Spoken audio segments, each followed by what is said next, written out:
You ever notice how the smallest things can throw your entire day off track? One wrong text, a missed bus, a delayed payment, and suddenly everything feels heavier. It's like we're constantly fighting fires we didn't start, and it builds, day by day, little by little, until you find yourself drowning in things you never asked for. But here's the thing that nobody told you.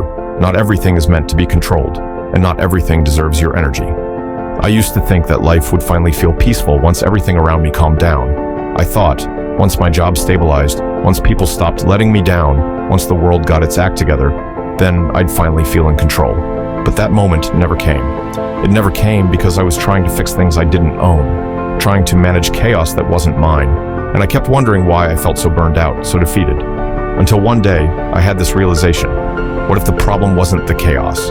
What if the problem was me trying to control the chaos instead of controlling myself?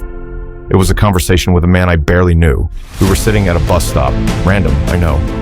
He looked calm, almost untouched by the noise of the city. So I asked him, how do you stay this centered when the world's on fire? He looked at me, smiled and said, I only water the plants I planted. It hit me. All this time, I was pouring my energy into things I didn't grow, trying to fix people, outcomes, timelines, even the past. So I shifted. I started small. I woke up and made my bed. Not because someone told me to, but because it gave me a sense of order. I planned my meals, showed up to workouts even when I didn't feel like it. I stopped texting people who left me on red, stopped arguing to prove I was right, stopped chasing things that weren't meant to be mine, and I made peace with silence. The kind of peace that comes when you know you're doing your part and letting the rest fall where it may. And let me be real with you, it wasn't instant. Some days I still slip back into my old patterns, but each time I reminded myself, control what you can, release what you can't. That sentence became my anchor. I used it when someone disappointed me, when plans changed, when my emotions tried to hijack my day. It became the lens I looked through. People started asking me why I seemed calmer, more grounded, and I told them, it's not because life got easier.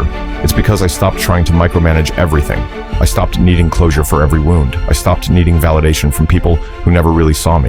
I stopped giving away my peace just to be understood.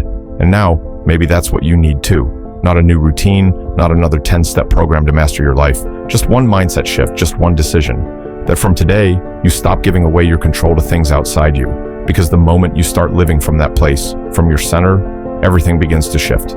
Not because the world changes, but because you did. So if this felt real to you, don't just nod and move on. Sit with it. Replay this. Write it down. This might be the one message that stays with you when nothing else does. You don't need to control everything. You just need to control the controllables. And trust me, that's more than enough.